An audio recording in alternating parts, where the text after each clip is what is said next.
Audio Jungle.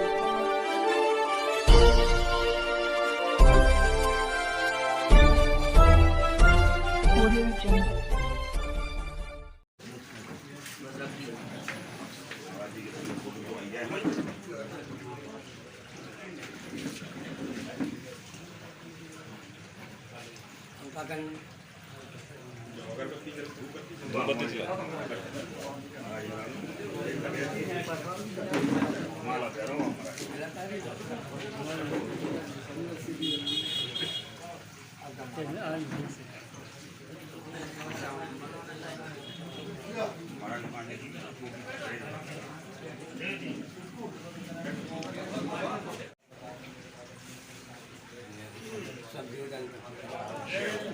होने के लिए समय समय पर हम लोग समाज की कार्यक्रमों को आयोजित करते हैं और हम चाहते हैं कि हमारे समाज में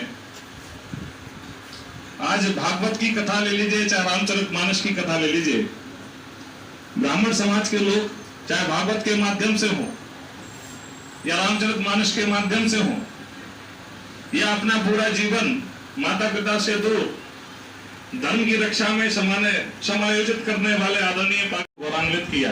इसके बाद भी आज समाज उपहासित है। इसके पीछे कहीं ना कहीं कोई कारण है, वो मात्र हमारी जो योग्यता है उसका सही दिशा में प्रयोग न करना। समाज को विद्वता का प्रयोग तो होना चाहिए। पागल बाबा जी महाराज ने प्रेरित किया हमारा, इनके लिए हम हमेशा आभारी रहेंगे, एक बंधु की तरफ से आभारी रहेंगे। हमारे कुछ साथियों ने बीच में भी बोला कि हमारे समाज की आलोचना होती है और भी कुछ अपनी अपनी बातें बताई। मेरा सोचने का तरीका दूसरा है।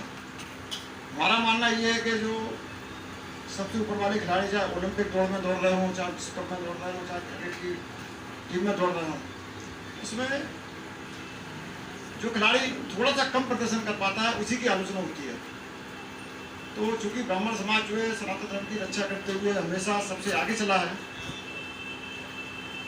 और उस अपेक्षा संपूर्ण दलित समाज एक साथ यहाँ परशुराम जी की जयंती मना रही है और इससे मैं बहुत ही ज्यादा प्रसन्न हूँ, दिल से प्रसन्न हूँ, मैं दिल से आभारी हूँ और हमेशा आपके बीच में इसी तरह से रहना चाहता हूँ। हमारे सारे बुजुर्ग आगे रहें और हम लोगों को मार्गदर्शन करते रहें। जो गलतियाँ होती हैं एक दूसरे से कभी हो जाती हैं, भूल चूकों को क्षमा करते हुए आगे कार्य करते रहें और हम लोगों को मार्गदर्शन देते रहें। हम भविष्य में भी इसी तरह काम आपके साथ करना चाहते हैं।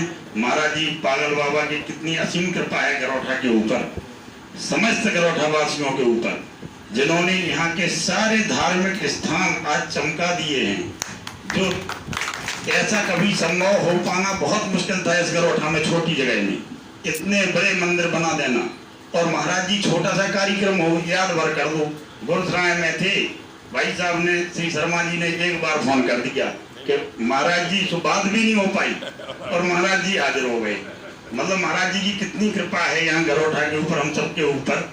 ये सीधी ईश्वर की कृपा है, ये प्रेरणा है कि महाराज जी हमारे बीच में अगर गाय ब्याह रही तो महाराज जी उपस्थित हैं। अब छोटा सा कार्यक्रम में महाराज जी उपस्थित हैं, तो मैं सबसे पहले प्रणाम तो उन्हीं को करना चाहता हूं। को अस्त्र विद्या सिखाई, तो इस प्रकार 54 युग तक लगातार इनका प्रादुर्भाव रहा है। तो ऐसे महान पुरुष की हम लोग अगर जयंती मना रहे हैं, हमें गर्व है कि जिस स्वाभिमान के साथ इन्होंने अपना जीवन जिया और स्वाभिमान की रक्षा के लिए तमाम कष्ट सह करके तमाम अत्याचारियों से पृथ्वी को मुक्ति दिलाई, पृथ्वी का भार हरण किया, उसी प्रकार से हम सब विप्रजन आज इस चीज का एक वचनबद्ध हो कि हम भी अपने स्वाभिमान की रक्षा के लिए अपना सब कुछ त्याग करके और इस स्वाभिमान को बचाए रखने का प्रयास करें। आज हमारा ब्राह्मण वंश अगर स्वाभिमान उसके पास है तो स्वाभिमान ही आपको आगे बढ़ा सकता है, आपको प्रगति पे ले जा सकता है। और स्वाभिमान नहीं है तो उस मनुष्य का जीवन भी बिल्कुल व्यर्थ है। शिराओं में और धमनियों में जो रक्त बह रहा है वो भगवान परशुराम का है, लेकिन आप लोग पहचानने में देर कर रहे हैं। बिना परशुराम जी के, देखो परशुराम जी का जन्म हुआ जब तमाम तरह के खल बढ़े ज्यादा, तभी हुआ है। विप्र धैनु सुर संत हित लीन मनुज अवतार।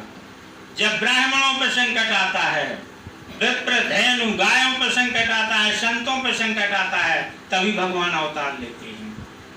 तो इसलिए जो है परशुराम जी के पिता महर्षि जमदग्नि थे और इनकी माँ का नाम रेणुका था। रेणुका के गर्भ से अवतीर्ण हुए थे, पैदा नहीं हुए थे, अवतीर्ण हुए थे।